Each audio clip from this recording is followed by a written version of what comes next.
Good morning बच्चों, मैं मोहनलाल आज आपको class 6 subject math chapter 11 algebra और एक्सरसाइज 11.4 तक मैं आपको करा चुका हूं। अब यहां पर आपकी जो एक्सरसाइज में है वो आपके इक्वेशन का है, यानी कि इक्वेशन को बनाना और उसको चेक करना कि इक्वेशन है या नहीं है। क्वेश्चन नंबर 1 देखिए, state which of the following are equation with a variable give reason for. अब इसमें एक तो रीजन बताना है और एक वेरिएबल बताना है कि इस इक्वेशन में वेरिएबल क्या है। और अगर इक्वेशन है तो लिखना है इक्वेशन इज यस, या इक्वेशन नहीं है तो इक्वेशन आर नॉट। और identify variable from the equation with the variable. Clear है? अब जैसे जैसे इसमें क्वेश्चन लिखा हुआ है उसके अकॉर्डिंग आपको देखना है। सिर्फ क्वेश्चन को आपको देख के जैसे जैसे क्वेश्चन में वो कह रहा है उसके अकॉर्डिंग ही आपको लिखते जाना है। जैसे क्वेश्चन नंबर 1 का ए part,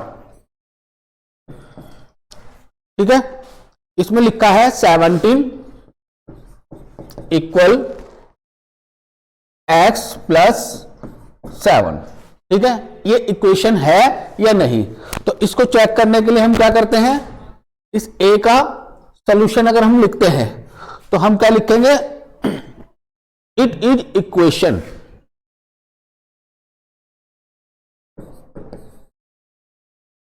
it is equation. Clear? It is equation of variable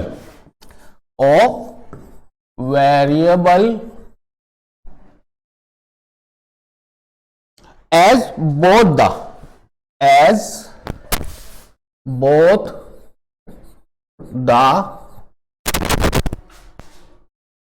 sides are equal.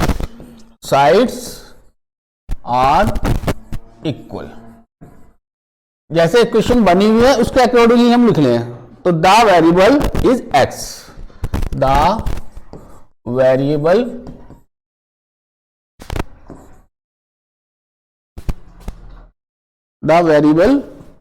Is x।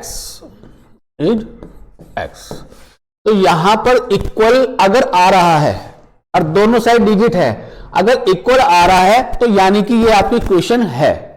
अब साथ में इसमें क्या दिया हुआ है आपका x, तो ये वेरिएबल है, तो ये इक्वेशन भी है और वेरिएबल भी है। यानी कि इक्वल के इधर और इधर अगर डिजिट है तो वो आपकी वेरिएबल x है और वो इक्वेशन है। जैसे इसका बी पार्ट देखिए, t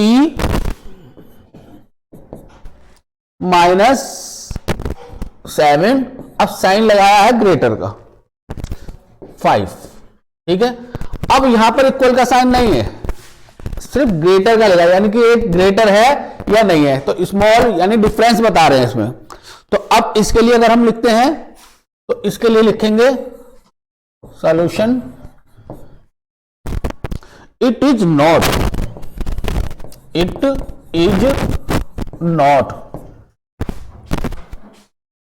इक्वेशन।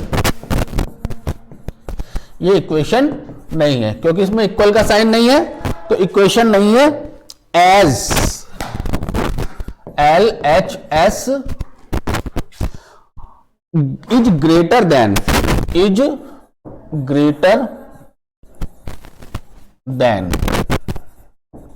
क्या है, RHS। क्लियर है? तो इसमें इसी तरीके से आपको करना है। तो इक्वेशन को देखकर ये बताना है कि इक्वेशन है या नहीं है। जैसे आपकी 4/2 इक्वल टू, अब इसमें इक्वल का साइन लगा हुआ और अपोजिट साइड भी 2 है और इधर 4/2 है। इसको सॉल्यूशन करेंगे तो 2 आ जाएगा, तो 2 इक्वल 2। तो यानी कि ये इक्वल तो है, इक्वल का साइन भी है, तो यानी कि it is an equation with, equation तो है क्योंकि साइन लगा हुआ इक्वल का, लेकिन नो वेरिएबल। ठीक है, it is a equation but no variable, but it is partial equation, क्योंकि इसमें इक्वेशन बनी हुई नहीं है, इक्वेशन सॉल्यूशन दिया हुआ है। क्लियर है? तो इस तरह से इसका सी पार्ट देख लीजिए, सी पार्ट में है 4/2 इक्वल टू, तो इसका अगर हम सॉल्यूशन करते हैं तो इसमें हम लिखेंगे it is an equation with no variable, it is an equation, clear है, it is an equation with no variable, variable equation तो है लेकिन इसमें वेरिएबल नहीं है, यानी कि एक्स वाई जेड कोई अल्फाबेटिकल नहीं है, बट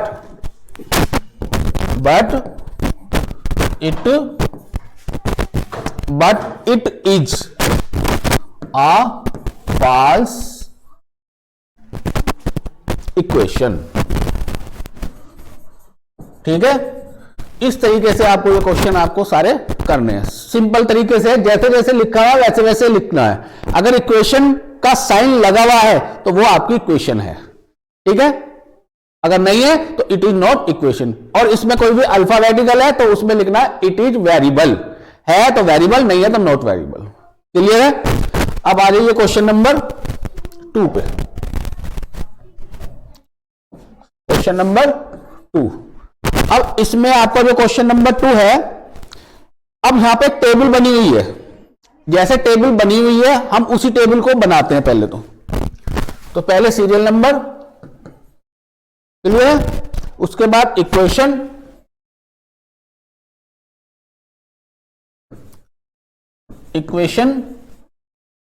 उसके बाद है value of variable, value of variable, ठीक है, उसके बाद है आपका इक्वेशन सेटिस्फाइड यस के नो, इक्वेशन सेटिस्फाइड यस या नो। ये करने के बाद इसमें हम एक लाइन और बताएंगे, solution of LH, solution of LHS. इस तरीके से हमको इसका ये करना है। तो पहला है आपका ए पार्ट, ठीक है, अब ए पार्ट में आपका 10y equal to 80, 10y equal to 80, और बी वाले में भी 10y equal to 80, 10y equal to 80। तो ए बी सी ये आपको पार्ट दिया हुआ है। अब इसमें वैल्यू दे रखी है y इक्वल टू 10, पहले वाले में y इक्वल टू 10, सेकेंड वाले में दी है y इक्वल टू 8, और थर्ड वाले में दी है y इक्वल टू 5। अब इसमें आपको वेरिएबल लिखना है कि वो यस है या नो है। तो हम यहां पर y की जगह यानी कि 10, जो पहला वाला है a का 10, अब पहले वैल्यू कितनी दे रखी है 10, तो 10 इंटू 10 करेंगे। दूसरी वैल्यू कितनी दे रखी है 8, तो 8 करेंगे। तीसरी वैल्यू कितनी दे रखी है 5, तो 5 करेंगे। आगे हम इसका एलएच करेंगे, 10 10 का 100, 80 और 50। अब जो इसमें हमारा मिल रहा है, जैसे 10y इक्वल टू 80, पहले वाले में 100 है तो आपका पहला हो जाएगा 9, ठीक है, दूसरे वाले में आपका 80 है, 80 आ गया तो यस, थर्ड वाले में आपका 50 है, यहां 80 है तो नो। इस तरह से इक्वेशन को सॉल्व करते जाना है। क्लियर है? कोई दिक्कत तो नहीं, बस इक्वेशन में जो आपको वैल्यू कर रहा है उसमें यस आ रही है, इसके अकॉर्डिंग तो यस लिखना है, नहीं तो आपको नो लिखते जाना है। ठीक है, अब आ जाइए क्वेश्चन नंबर 3। देखिए, pick out the solution from the value given the bracket next to each equation show that the other value do not satisfy equation. आपको एक इक्वेशन दे रखी है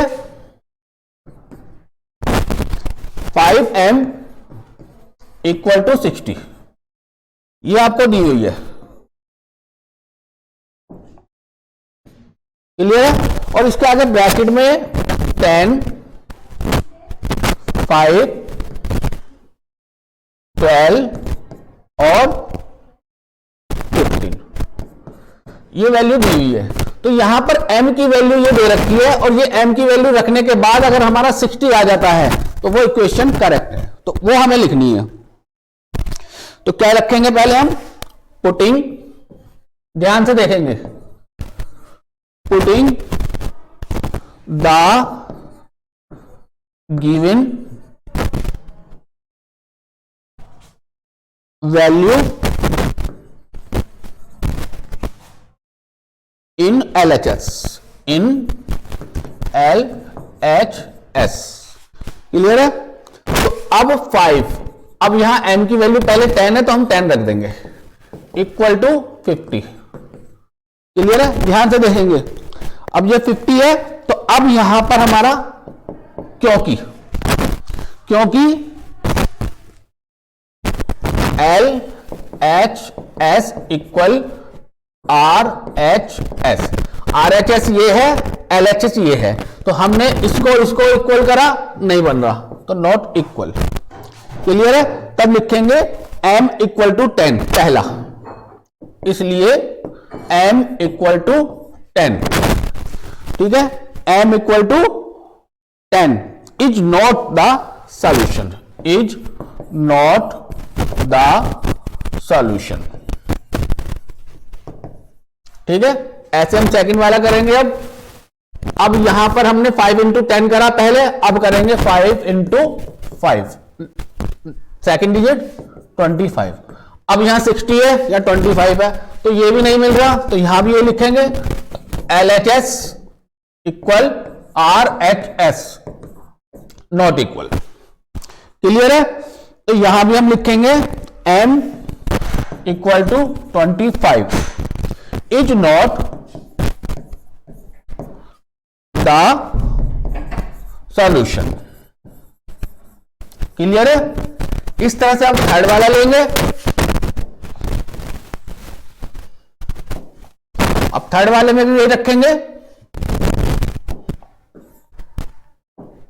अब यहां 5 इंटू, अब थर्ड वाले में आपका 12 इक्वल टू 60, अब ये मिल गया 5m इक्वल टू 60, अब 60 और 60, यानी कि अब यहां पर LHS इक्वल RHS, अब यहां क्रॉस नहीं लगेगा,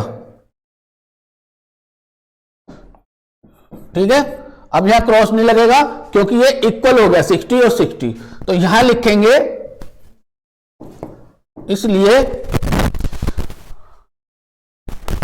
m इक्वल टू 12, ये 12 रख के 60 आ गया, मिल गया, तो m equal to 12 is a solution,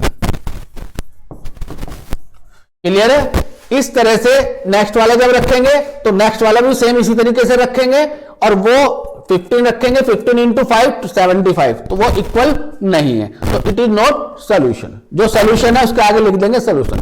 इसी तरह के इसके नेक्स्ट क्वेश्चन भी आपको करने हैं, क्लियर है। अब लास्ट क्वेश्चन है आपका ये क्वेश्चन नंबर 4, इसको ध्यान से देखेंगे, इसके बाद ये एक्सरसाइज आपकी कंप्लीट हो जाएगी। अब इसमें आपको एक टेबल बनी हुई दे रखी है, एक तरफ आपको m दिया हुआ, क्लियर है, एक तरफ आपको m दिया हुआ और दूसरी तरफ आपको दिया हुआ m प्लस 10, m प्लस 10। अब इस टेबल में आपको नंबर दिए हुए हैं, ये ध्यान से देखेंगे बस। नंबर में ऊपर दिया हुआ 1 2 1 2 3 4 5 6 7 8, इस तरह से आगे नंबर चलते रहेंगे इसके, आपके 10 तक दिए हुए हैं, तो हम उसी के तरीके से आगे डैश डैश करते चले जाएंगे, ठीक है। अब नीचे m प्लस 10 दिया हुआ है, तो यानी कि m की वैल्यू पर 1 2 3 4 5 6 7, ये अगर हम इसके रखते चले जाएंगे तो 10 में प्लस होता चला जाएगा। जैसे m की जगह 1 रखा, 1 प्लस 10 11, 2 प्लस 10 12, ऐसे ही आपका 13 14 15 16 17 और 18, ऐसे ही आगे चलता चला जाएगा, 20 22 24, इस तरह से चलता चला जाएगा। तो जब इस तरह से हमने पुटअप कर लिया, ऊपर आपको एक इक्वेशन दे रखी है, उसी के अकॉर्डिंग हम लिखते हैं यहां क्योंकि एड m इक्वल टू 6, ठीक है, और m प्लस 10 इक्वल टू 16, ये क्वेश्चन आपको दी हुई है ऊपर में लिखी हुई, तो उसके अकॉर्डिंग में आप यहां m प्लस 10 यानी कि m इक्वल टू 6, यहां 16 आया तो 16 में ये वाला हमने इक्वल करा इसका, जब ये इसके इक्वल करा तो यानी कि 6, तो m की वैल्यू 6 करा तब आपका ये 16 आया। उसी के अकॉर्डिंग जब आप लिखेंगे, इसलिए m equal to 6 is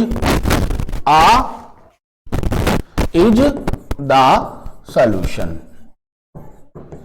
clear है? इसी तरह ये टेबल आपको कंप्लीट करती जानी है, इसी तरह की कोई दिक्कत नहीं आएगी। क्लियर है? यहां पर 11.5 आपका कंप्लीट है, इसको ध्यान से करेंगे, ये आपका चैप्टर भी कंप्लीट है।